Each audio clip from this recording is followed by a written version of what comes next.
The Mill on the Floss by George Eliot. Retold by Florence Bell. Chapter 1. Brother and Sister. Dorlcote Mill was on the River Floss. The mill was a mile from the town of St. Ogg's. Edward Tulliver was the miller. He lived in the house next to the mill. The miller and his wife, Bessie Tulliver, had 2 children, a boy, Tom, and a girl, Maggie. Tom was 11 years old. Maggie was 9 years old. It was an afternoon in March 1828. Mrs. Tulliver and Maggie were standing outside the house. They were waiting for Mr. Tulliver and Tom. Tom had been away at school. He was coming back for the holidays. "Here is the horse and cart," Maggie shouted. "Here is father. Tom is with him. Tom is back from school." "Hello, Mother. Hello, Maggie," said Tom. "Oh, Tom, I'm happy to see you," Maggie said. "I'm happy to see you, Maggie," Tom replied. "I'm going to see my rabbits now." Maggie cried out. Her face was white. "I've got some money, Tom," she said. "Buy some more rabbits." "More rabbits? I don't want any more rabbits." "Oh, Tom," said Maggie. "your rabbits are all dead." Tom looked at Maggie. His blue eyes were angry. "You didn't feed my rabbits, Maggie. You forgot," Tom shouted. "I hate you, Maggie. You were cruel." Maggie started to cry. "I'm sorry, Tom," she said. "Don't be angry. I'm never angry with you." "I never do anything wrong," said Tom, and he walked away into the garden. Maggie ran into the house. Tom did not love her. She cried and cried. Later, Tom came into the house. Mr. and Mrs. Tulliver were eating cake and drinking tea. "Where is Maggie?" Mr. Tulliver asked. "I don't know," said Tom. "You must take care of your sister," said Mrs. Tulliver. "Maggie came into the house," Tom said. "She was crying." He took a big piece of cake. He sat down and he started to eat it. "Crying?" Mr. Tulliver shouted. "Why was she crying? Go and find her." Tom went slowly upstairs. He went into Maggie's bedroom. His sister was lying on the bed. She stood up and ran towards him. "Oh, Tom, I'm sorry about your rabbits," Maggie said. "I am a naughty girl." "I forgive you, Maggie," Tom said. "Stop crying now." And Maggie smiled.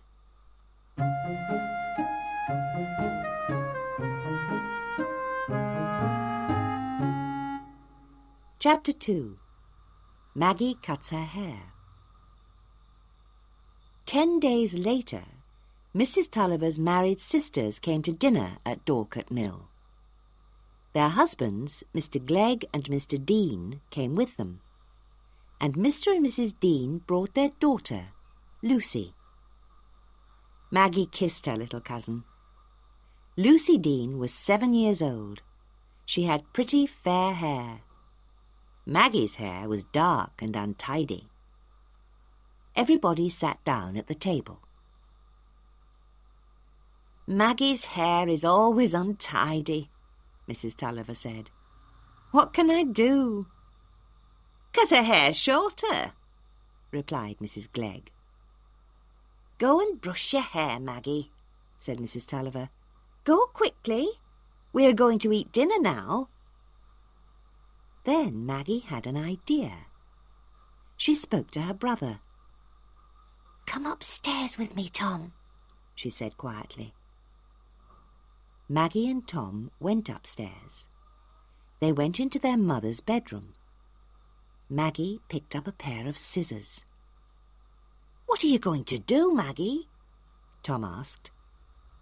Maggie cut off a long piece of her hair. "Oh, Maggie, you are a naughty girl," Tom said. Maggie cut off some more hair. Then she gave the scissors to Tom. "Help me, Tom, quickly," she said. Tom cut once, twice, 3 times. Soon pieces of Maggie's hair covered the floor. Tom looked at his sister and he laughed. "Don't laugh at me, Tom," said Maggie. "Everybody will laugh at you," Tom said. "I'm going downstairs now." Maggie looked in a mirror. She saw her short hair. She started to cry. 10 minutes later, Maggie went downstairs. She walked quietly into the dining room. She sat down. Mrs. Tulliver saw her daughter. She screamed and dropped a plate. Everybody looked at Maggie. "Who is this?" said Mr. Dean. He laughed. "Maggie is a naughty girl," said Mrs. Clegg. Maggie started to cry again. She stood up and she ran to her father. "Don't cry, Maggie," Mr. Tulliver said. "I love you. I will take care of you." After dinner, Tom, Maggie and Lucy went into the garden. Mr. and Mrs. Tulliver talked to the Deans and the Gleggs. "Mr. Tulliver," said Mrs. Tulliver, "tell everybody your plan." "I want Tom to have a good education," Mr. Tulliver said. "He will go to a new teacher in August. He will go to Mr. Stelling. He will learn everything, history, Latin, mathematics."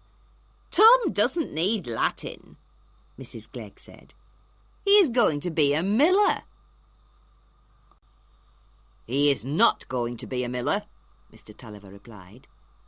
"He's not as clever as Maggie, but I want Tom to have a good education." "Tom must learn useful things, not Latin," Mrs. Glegg said. "That is my advice." Mr. Tulliver did not like Mrs. Glegg. "You always give advice," he said, "but you don't give people money." "No, I don't give people my money," Mrs. Glegg replied. "But I have lent my money. I have lent money to somebody in this room." Mr. Tulliver was very angry. "Yes," he shouted, "you have lent me £500, and I pay you interest. I pay you £25 every year." "Don't shout at me," said Mrs. Glegg. Then she stood up. "Mr. Glegg, take me home," she said. "Yes, go home, Mrs. Glegg," Mr. Tulliver shouted. "I will pay you the money next week." Mrs. Glegg left the room, and her husband followed her. But Mr. Tulliver did not have £500. He could not pay Mrs. Glegg. The next week, he went to a friend. He borrowed the money. He borrowed £500. Then he paid Mrs. Glegg.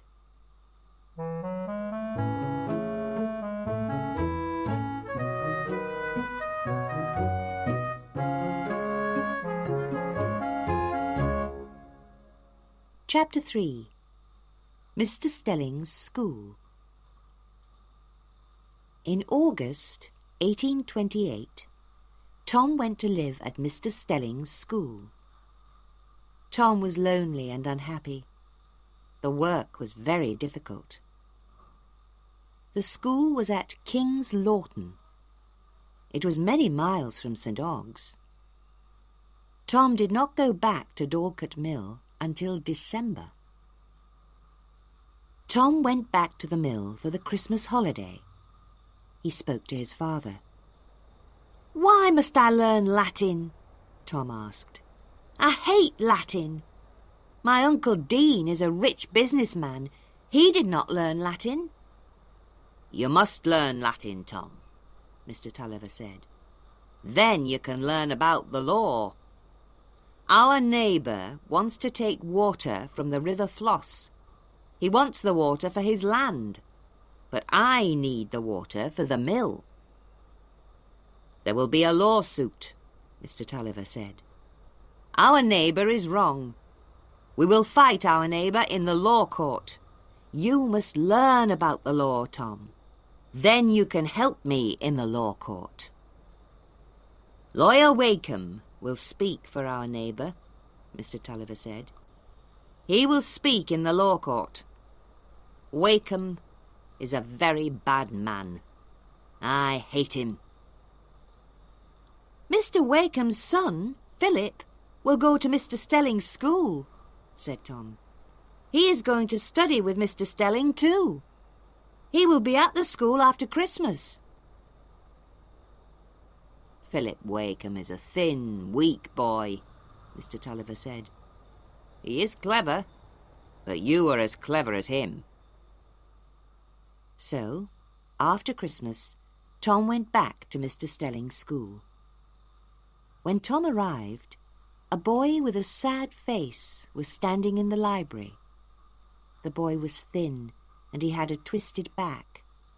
He was 2 years older than Tom. "Hello," said the boy. "I'm Philip Wakeham." "I'm Tom Tulliver," Tom replied.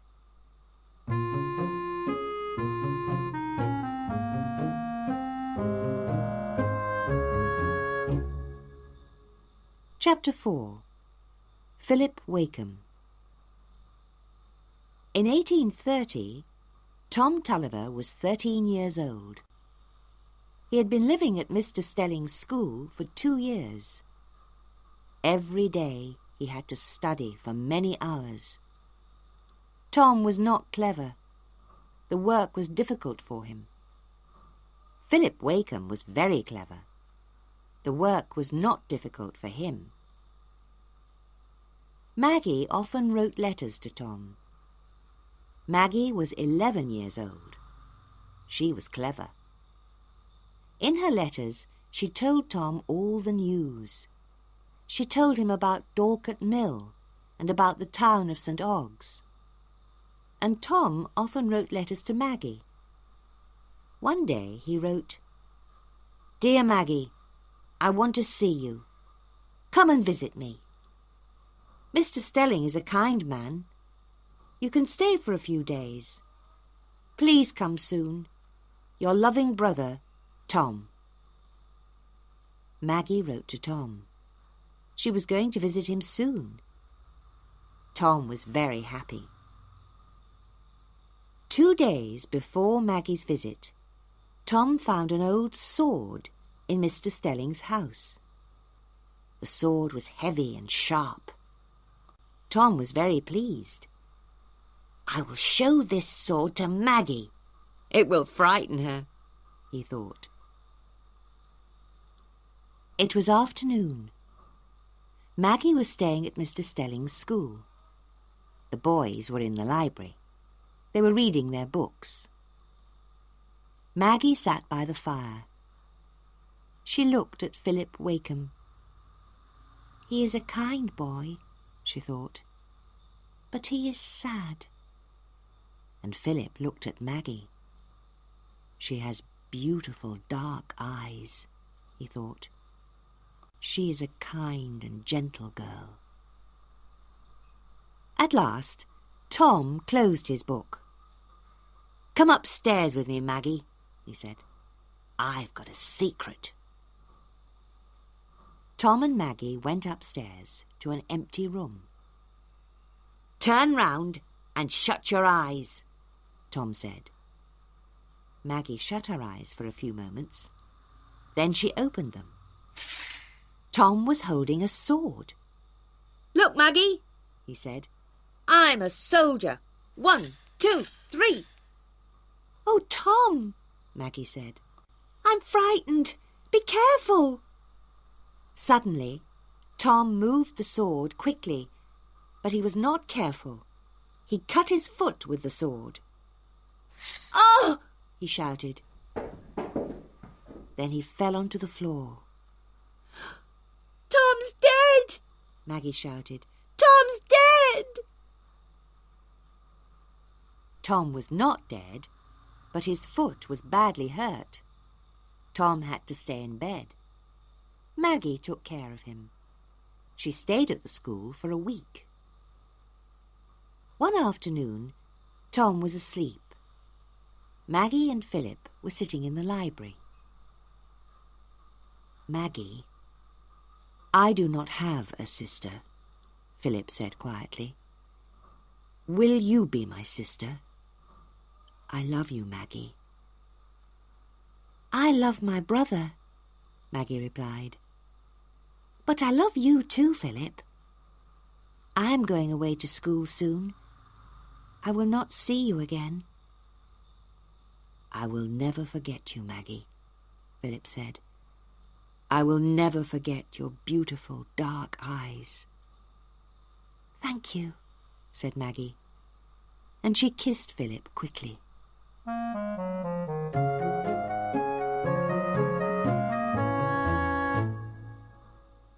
Chapter 5. Mr. Tulliver Loses Everything. In 1833, Tom Tulliver was 16. Philip Wakem had left Mr. Stelling's school. Tom was still studying at the school. It was a cold November day. Tom was alone in the school library. The door opened, and Maggie came into the room.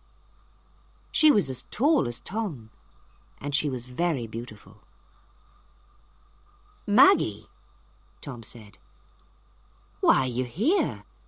Why are you not at your school? Oh, Tom, something terrible has happened, said Maggie. What is it? Tell me, Maggie, Tom said. Father has lost the lawsuit, Tom, said Maggie. Father must pay for everything. He must pay our neighbour's lawyer, Mr. Wakem. Lost the lawsuit? Father must pay Wakem money? Tom shouted. Maggie started to cry. There is more bad news, Tom, she said. Father has no money. He cannot pay Wakem. He will lose the mill, his land, everything. Mother cries all the time, and Father... Is Father ill? Tom asked. Father is very ill, Maggie replied. He cannot walk. He has forgotten everything. Tom, you must come back to the mill. I hate Wakem, and I hate his son, Tom said angrily. Never speak to Philip Wakem again, Maggie. Tom and Maggie went back to Dorlcote Mill. Mrs. Tulliver was waiting for them. Oh, Tom, she said, Wakem's men will take our furniture, our clothes, everything. The next day, Mr. and Mrs. Glegg came to the mill. Mrs. Dean was with them. How is Mr. Tulliver? Mr. Glegg asked. He has forgotten everything, Mrs. Tulliver replied. And he has lost everything. We have no money. We have nothing. This is terrible news, said Mrs. Dean. There is no money to pay for education, said Mrs. Glegg. Tom must get a job, and Maggie must stay here. She must help her mother. Tom spoke to his aunts. Please lend me some money, he said. I will get a job. I will pay the money back to you. Your aunts cannot lend you any money, said Mr. Glegg. They need their money. They get interest on their money. The next day, Tom went to his Uncle Dean's office. Mr. Dean worked for Guest and Company in St. Ogg's. "Uncle, please give me a job," Tom said. "How old are you, Tom?" Mr. Dean asked. 16, nearly 17, Tom replied. "You had a good education," said Mr. Dean, "but Latin will not help you here." "I can learn other things," said Tom. "I will give you a job in the office," said Mr. Dean, "but you must work hard." "Thank you, Uncle," Tom said. He shook hands with his uncle, and he left the office. Outside the office, he saw a notice on the wall. The notice said, "To be sold, Dorlcote Mill, with house, land and furniture." Mr. Tulliver was very ill. He stayed in his bed for 2 months. On a cold day in January, he came into the dining room. "Where is the furniture?" Mr. Tulliver asked. "Wakem's men took it," Maggie said. "They sold it. But here is your chair. Sit down, Father." "Then I have lost everything," Mr. Tulliver said. "Yes, Father," Tom replied. "And we must pay Wakem £300 more. But I have a job. I will save my money. I will pay Wakem." "We will look after you, Father," Maggie said. Mrs. Tulliver began to cry. "Lawyer Wakem has bought the mill and the house," she said. "So we must leave the mill, Bessie," Mr. Tulliver replied sadly. "No," said Mrs. Tulliver. "You will work for Wakem. You will be the miller. We will stay here." At first, Mr. Tulliver did not reply. Then he spoke. "Tom, get the Bible," he said. "Yes, Father," said Tom. He brought the Bible to his father. "Write this," said Mr. Tulliver. "Edward Tulliver will work for Lawyer Wakem at Dorlcote Mill. But he will never forgive Wakem. He will always hate him." "Then write this, Tom," said Mr. Tulliver. "Tom Tulliver will never forgive Lawyer Wakem. He will always hate Wakem and his family." "Then write your name." "Oh, no, Tom," said Maggie. "Do not write that." "Be quiet, Maggie," Tom said. "I want to write it. I will write it."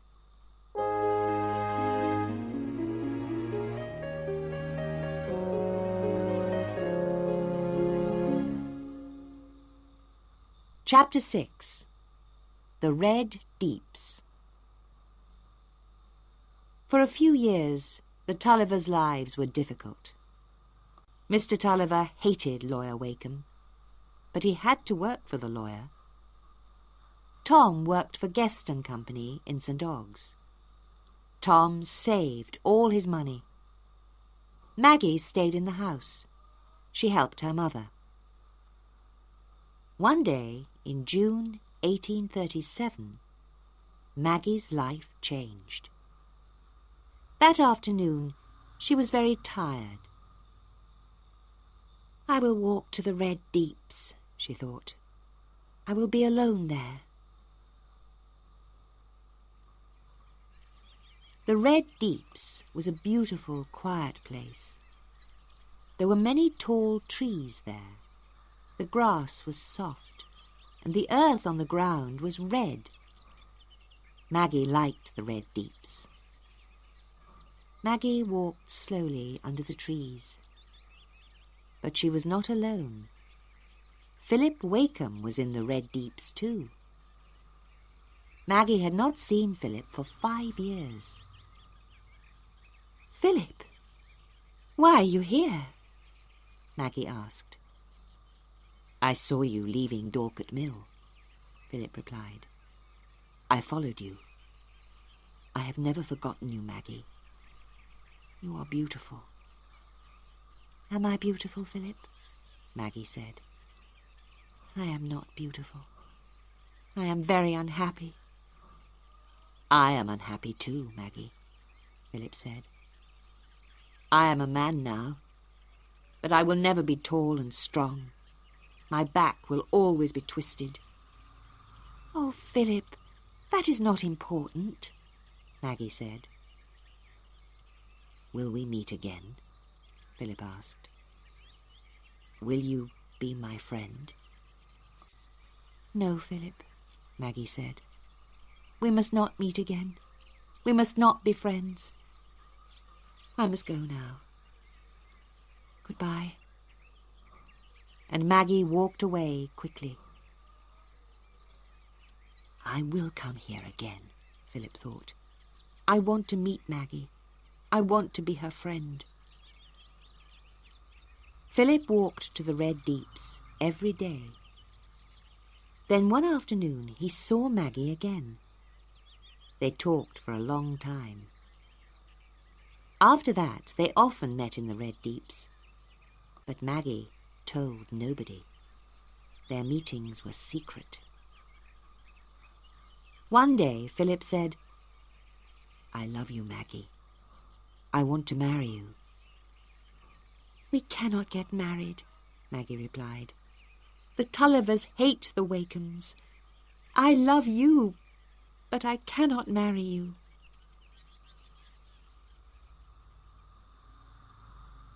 A year passed.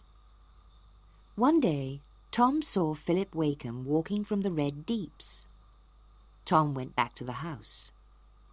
Maggie was reading a book. Tom looked at Maggie's shoes. There was red earth on them. "Maggie, have you been to the Red Deeps?" Tom asked. Maggie looked at her shoes. She saw the red earth. It was earth from the ground at the Red Deeps. "Yes, I have been there," she said. "I went for a walk." "Did you meet Philip Wakem there?" Tom asked. "Yes, Tom," Maggie replied. "I often meet him there. We talk about books and music. He lends me books." Tom was angry. "Father hates Lawyer Wakem, and I hate him too," Tom said. "You must not talk to his son." "Philip loves me," Maggie replied, "and I love him." "You are a bad daughter and a bad sister," Tom said.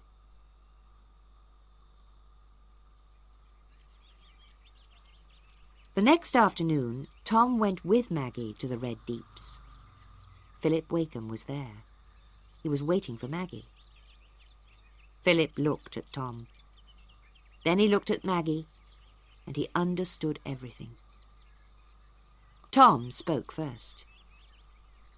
"You and Maggie have met secretly," he said. "She is a bad sister, and you are a bad man. Your body is twisted and your mind is twisted too."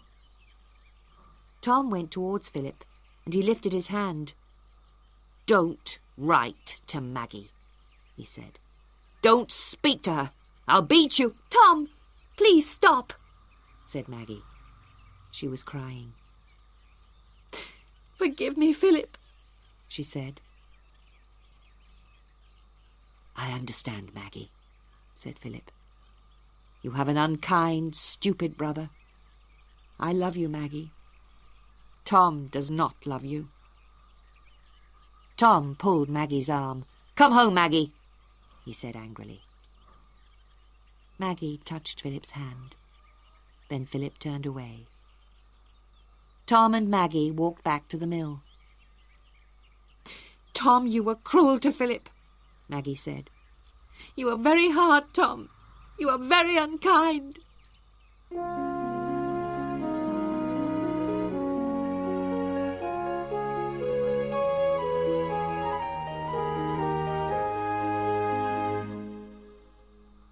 Chapter 7. Edward Tulliver dies. 3 weeks passed. Tom did not speak to Maggie. One afternoon he came back to the house at 2 o'clock. He spoke to his father. "I have good news, Father," Tom said. "Uncle Dean lent me some money. I have traded with the money. I have bought goods and sold them well. I have £320. We can pay Lawyer Wakeham." "Bessie," said Mr. Tulliver, "we have a good son." The next afternoon, Mr. Tulliver went to St. Ogg's with Tom. They rode their horses to Lawyer Wakeham's office. The lawyer was not there, but they left £300 for him. Then Tom went to the office of Guest and Company. Mr. Tulliver rode back to the mill. A man on a horse was waiting outside the mill. It was Lawyer Wakeham. I want to speak to you, Tulliver, said Wakeham. I will speak first, Mr. Tulliver shouted. I have left £300 at your office. I have paid you all your money. I will not work for you now. Good. I don't want you, Wakeham replied. You are a very stupid man, Tulliver. And you are a very bad man, Tulliver shouted. I'm going, Wakeham said. Move your horse. Mr. Tulliver lifted his riding whip. He rode towards the lawyer. Wakeham's horse was frightened. It turned suddenly, and Wakeham fell to the ground. Mr. Tulliver got off his horse. He started to beat the lawyer with his riding whip. "Help! Help!" Wakeham shouted. Maggie and Mrs. Tulliver ran out of the house. Maggie screamed. "Stop, Father, stop!" she shouted. She held her father's arms. "Please stop, Father," she said. "Mother, help Mr. Wakeham." Wakeham stood up. He got onto his horse. I will not forget this, Tulliver, he said, and he rode slowly away. "Father, come into the house," said Maggie. Mr. Tulliver did not move. I am ill, he said. Help me. There is a pain in my head. Maggie and her mother took Mr. Tulliver into the house. Go and get Tom, Mr. Tulliver said. Maggie ran to St. Ogg's. She went to Guest and Company's office. "Come quickly, Tom," she said. Mr. Tulliver lay in bed. He could not move. He was very ill. Tom, Maggie, and Mrs. Tulliver sat by the bed. "What shall I do, Father?" asked Tom. Save your money. Buy the mill from Wakeham, Mr. Tulliver said. "Yes, Father," said Tom. Take care of your mother. And take care of your sister, Mr. Tulliver said. "Yes, Father, I will," said Tom. Kiss me, Maggie, said Mr. Tulliver. Kiss me, Bessie. Goodbye, my son. And he died. Tom and Maggie looked at each other. "We must always love each other, Tom," Maggie said. Tom held his sister's hand. "Yes, Maggie," he said.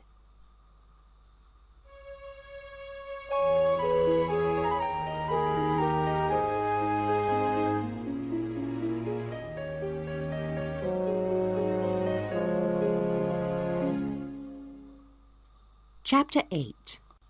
Stephen Guest. The Tulliver family left Dorset Mill. Tom lived alone in St Ogg's. He worked hard. Mrs. Tulliver went to St Ogg's too. Mrs. Dean had died. Mrs. Tulliver lived with Lucy and Mr. Dean. Maggie went away. She became a teacher in a school. 2 years passed. It was an afternoon in April 1840. Maggie was back in St Ogg's for a holiday. She was talking to Lucy Dean. "I hate teaching," said Maggie. "You must stay here, Maggie," Lucy said. "Aunt Tulliver will look after us all. Don't go back to the school." "Thank you," Maggie said. "I will be happy here." Maggie looked out of the open window. The Dean's house was next to the River Floss. "The river is very beautiful," Maggie said. "And you are beautiful too. Are you happy, Lucy? Do you have many friends? Are you in love?" Lucy looked down at her hands. "Yes," she said. "I am in love with Stephen Guest." Maggie smiled. "Tell me about him, Lucy," she said. "Stephen is clever and handsome," said Lucy. "He loves me and I love him. He likes music. His friend, Philip Wakem, likes music too. We will sing together." "Oh, Lucy, I must not meet Philip Wakem," Maggie said. "Tom hates him. Philip and I were in love, but my father hated Mr. Wakem, and Tom hates Philip." "That is a sad story," Lucy said. "I will make you happy. Philip is in Italy now, but he will come back soon. I will speak to Tom. Tom and Philip must be friends." "You will marry Philip," said Lucy, "and I will marry Stephen. We shall all be happy." A few moments later, a tall young man came into the room. The young man walked up to Maggie and Lucy. Lucy spoke to him. "Stephen, this is my cousin, Miss Tulliver," she said. Stephen bowed. He looked at Maggie. She was very beautiful. Then Lucy spoke to Maggie. "Maggie, this is Mr. Stephen Guest," she said. Lucy looked at Stephen Guest and her cousin. "Please be friends," she said. The next day, Maggie went to St Ogg's. She saw her brother Tom. He lived alone in St Ogg's. "Hello, Maggie," said Tom. "Are you well?" "Yes, I am well, Tom," Maggie replied. "I am not going back to the school. I am going to live with Mother at the Dean's house." "Tom," Maggie said, "I must tell you something. Philip Wakem is coming back to St Ogg's. Philip is Lucy's friend. He will come to her house. I shall meet him there." "I hate Philip Wakem," said Tom. "Oh, Tom," Maggie said, "Lucy is my friend, and she is Philip's friend. I want to speak to Philip." "Yes, Maggie," Tom replied, "I understand, and I want to be a good brother. Speak to Philip, Maggie, but you must not meet him alone." "And I want to be a good sister," said Maggie. "Thank you, Tom."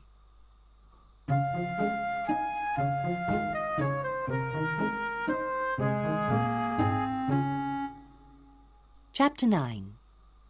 Happy Days. Maggie was happy at the Dean's house. Stephen often came to see Lucy.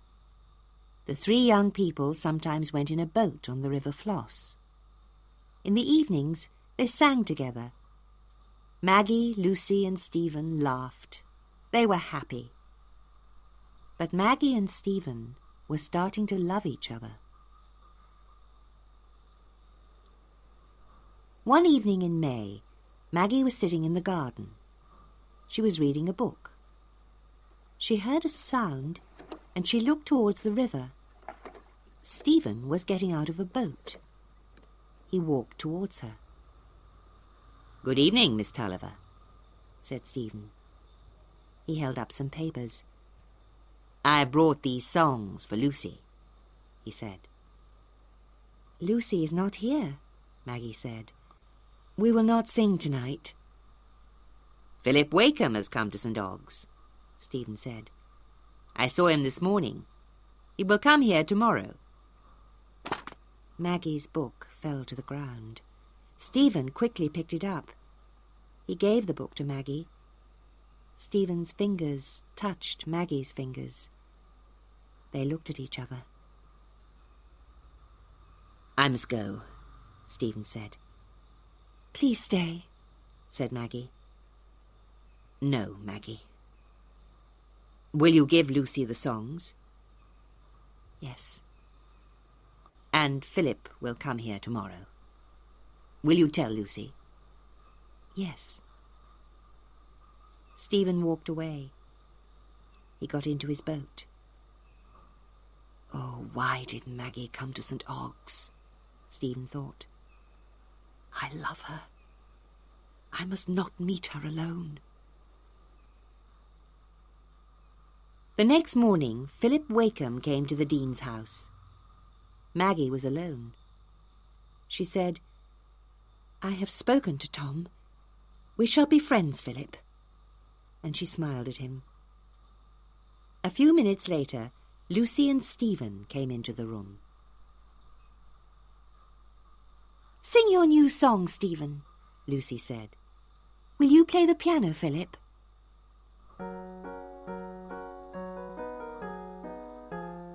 Philip played the piano, and Stephen sang his song. Maggie was very happy. Her face was beautiful. She looked at Stephen, and he looked at her. Philip looked at Maggie too. He understood everything.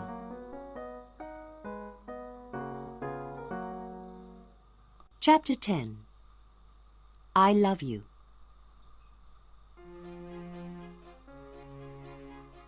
Stephen Guest and his family lived at Park House near St. Ogg's.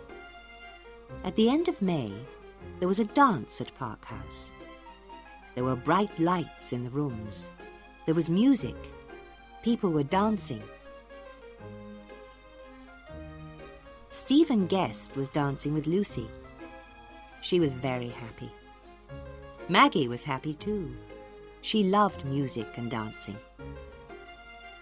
At first, Stephen did not speak to Maggie, but he looked at her many times. He wanted to dance with her. He wanted to hold her hand, but he danced with Lucy. Then Stephen saw Maggie again. She was sitting alone. He went towards her.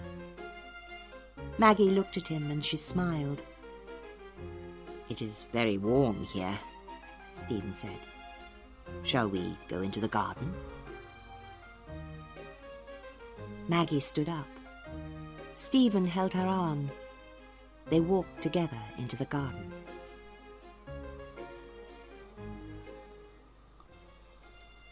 They stood near some red roses.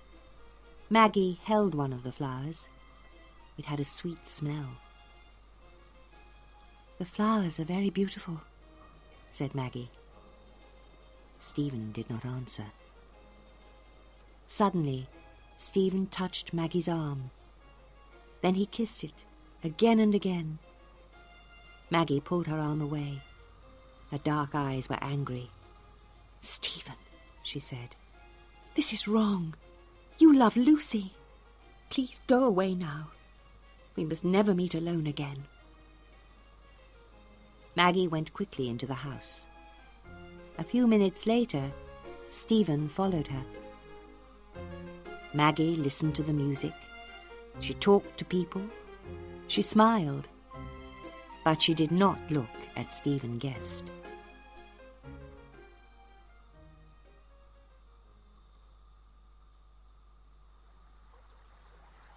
A few days later, Maggie was walking by the river. She was alone. She heard a sound behind her, and she turned round. Stephen Guest was riding towards her. Stephen got off his horse. "Please walk with me, Maggie," Stephen said. "I must talk to you." "Why are you here?" Maggie said. "We must not meet alone." "You are angry," Stephen said. "I understand. But I love you. I love you, Maggie." "You must not say that," Maggie said. "You must go away, Stephen." "I love you. Please love me," Stephen replied. "Don't say that," Maggie said. "You love Lucy, Stephen." "Do you love me, Maggie?" Stephen asked. "Tell me, Maggie." Maggie did not answer. She started to cry. "We love each other," Stephen said. "Lucy will understand." "I love you, Stephen," Maggie said. "but I love Lucy too. She is my friend. I cannot be cruel to Lucy. Please, Stephen, leave me. Please, go away." Stephen looked at Maggie. There were tears in her beautiful dark eyes. "I will go," Stephen said. "Kiss me, and I will go." Maggie kissed him. "Please go now," she said. Stephen got onto his horse, and he rode away.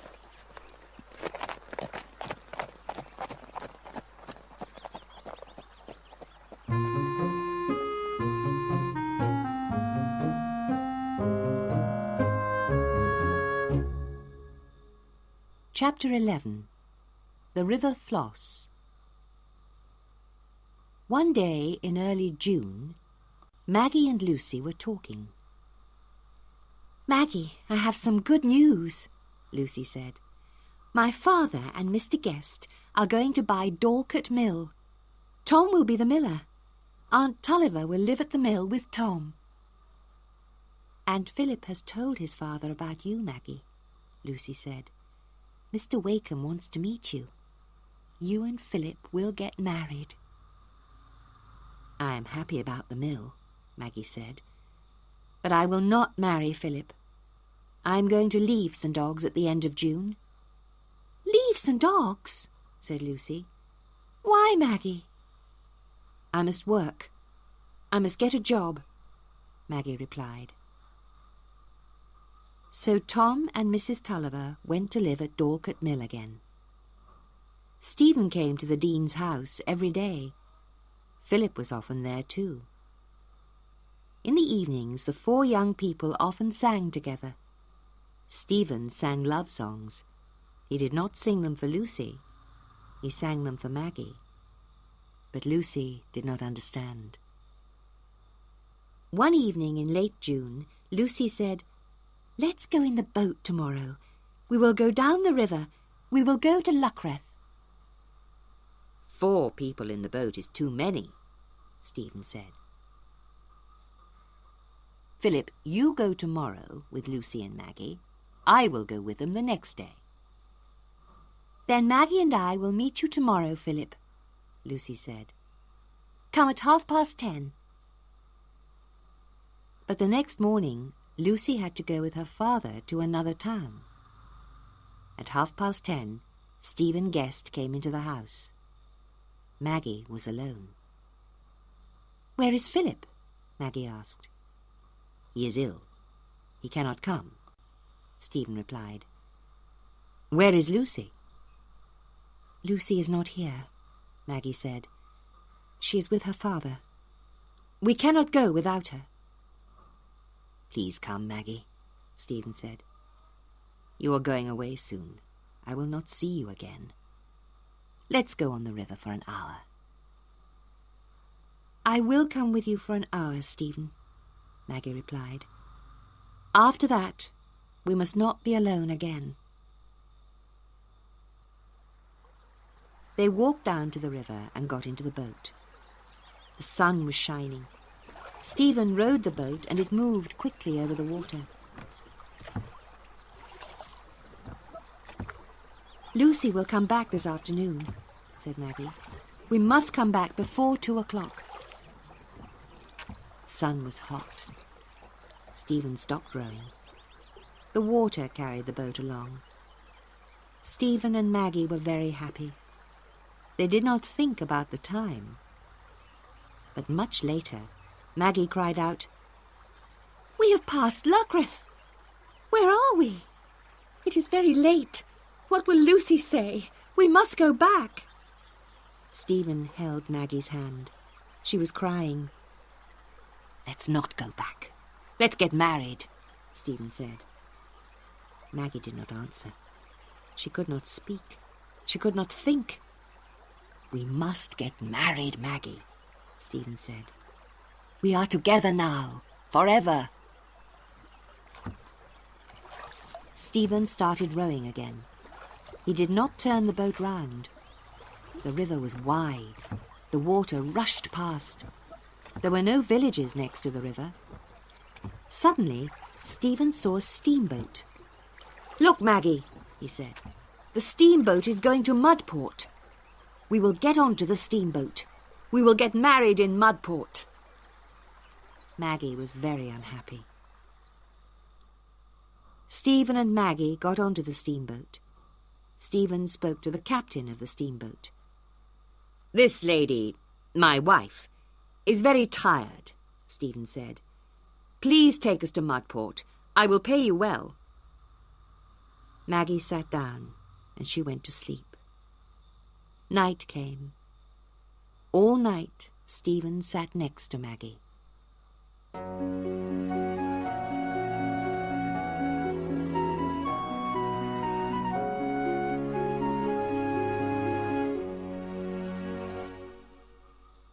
Chapter 12. I Cannot Marry You. Maggie woke very early in the morning. She remembered everything. She was on a steamboat. She was with Stephen. She started to cry. "Don't cry, Maggie," Stephen said. "We will be in Mudport this afternoon. We will get married." But Maggie did not speak. She was too unhappy. They got off the steamboat at Mudport. Stephen took Maggie to an inn. "I will not marry you, Stephen," Maggie said. "You must leave me now." "I cannot live without you, Maggie," Stephen said. "I cannot go now." "Then I will go," said Maggie. "Yesterday I could not leave you. Today I can leave you. Goodbye, Stephen." "Maggie," Stephen said. "I was wrong yesterday. I'm sorry." "We were both wrong yesterday," Maggie said. "But we love each other," Stephen said. "That cannot be wrong." "We are being cruel to Lucy," said Maggie. "That is wrong. I love you, but I cannot marry you. I am going back to St. Ogg's alone." "No!" Stephen shouted. "People will say, 'Maggie is a bad woman. Your life will be terrible.'" "I will tell Lucy everything," Maggie said. "She will understand. She will forgive me. And she will forgive you, Stephen." Stephen said nothing. Maggie left the inn. She went back to St. Ogg's.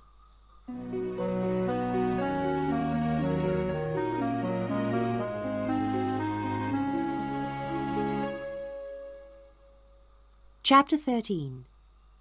3 Letters. Tom Tulliver and his mother were at Dorlcote Mill. Tom was standing outside the house.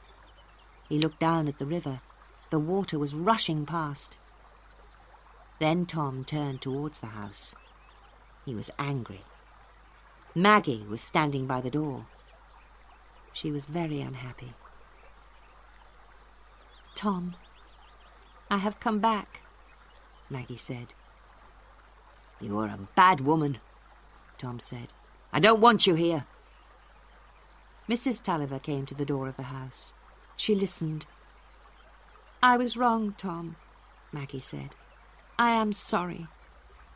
I don't believe you, Tom replied. Lucy was your friend. Now she is ill and unhappy. I will give you some money, but you cannot live here. Maggie started to cry. Mrs. Tulliver came out of the house. She went to Maggie and she kissed her. I'll go with you, my child, Mrs. Tulliver said.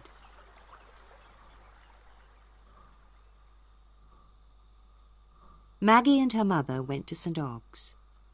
They lived in a small house next to the river. But Maggie wanted to live alone. After a few days, Mrs. Tulliver went back to the mill. Stephen Guest went away. He wrote a letter to his father.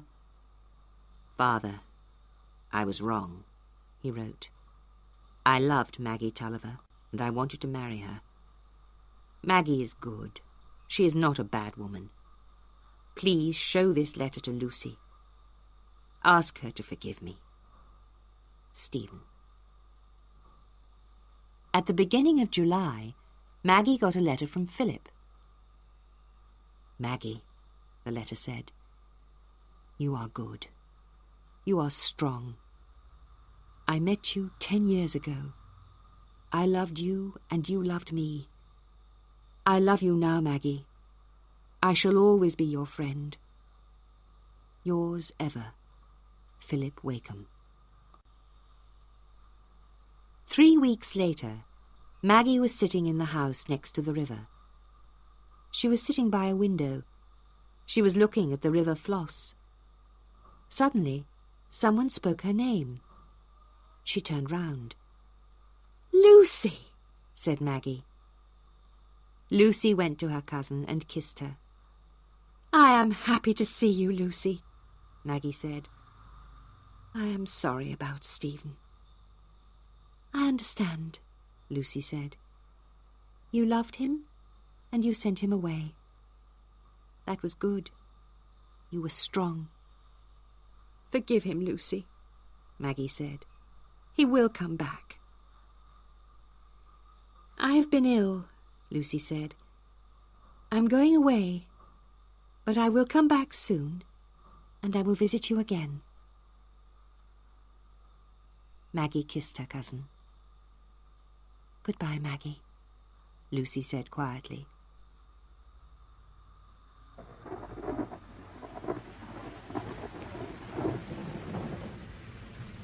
In August, the weather was very bad. The rain fell. Hour after hour it rained. Day after day it rained. Was there going to be a flood? The water in the River Floss was rising higher and higher. One day, Maggie got a letter from Stephen. My dearest Maggie, the letter said, why did you leave me? Maggie, you took away your love. You took away my life. Maggie, I want to be with you. I am yours forever. Stephen.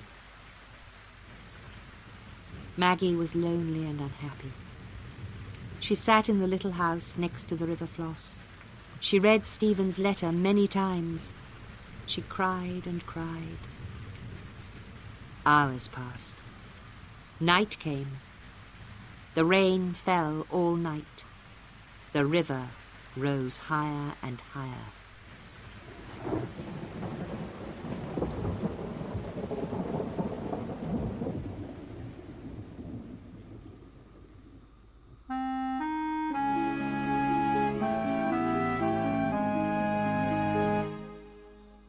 Chapter 14. The Flood. Suddenly, Maggie was very cold. She looked down. The floor was covered with water. The River Floss had flooded. Maggie was in great danger. Her house was next to the river, and there was water in the house. Maggie ran to a window and she opened it. She looked outside. It was dark, but she could see water everywhere. The streets of St. Ogg's were covered with rushing water. There was a little boat outside the house. It was tied to the wall. Maggie climbed through a window and she got into the boat. She untied the boat. The water carried the boat away from the house. Maggie was alone in the darkness. The boat moved very fast. The flooded river was carrying it along. Maggie was very frightened. The rushing river carried the boat out of the town. Maggie saw the tops of trees and the tops of buildings. I must go to the mill, she thought. I must help Tom and Mother. Maggie started to row. The boat left the river. Soon, Maggie's boat was moving over the flooded fields. At last, Maggie saw Dorlcote Mill. Tom, where are you? Maggie shouted. Mother, this is Maggie. Tom was in the house. He was upstairs. He looked out of a window. You have come, Maggie, he said. Yes, Tom, Maggie replied. Where is Mother? Mother is not here, but she is safe, Tom said. Tom got into the boat. I will row, Maggie, he said. Tom sat down in front of Maggie. We must go to Park House, said Maggie. It's on higher ground. Tom started to row. He looked at Maggie. Brother and sister were together again.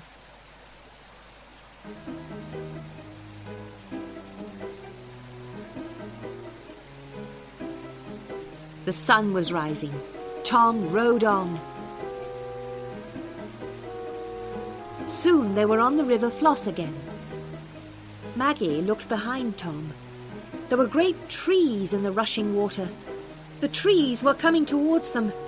Maggie screamed. Tom, look behind you, she shouted. Tom turned round. He saw the danger, but he could do nothing. He held his sister in his arms. We are going to die, Maggie, he said. A great tree hit the boat. The boat went under the water.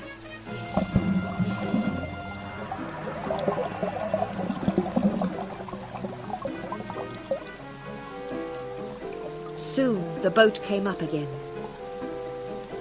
but it was empty.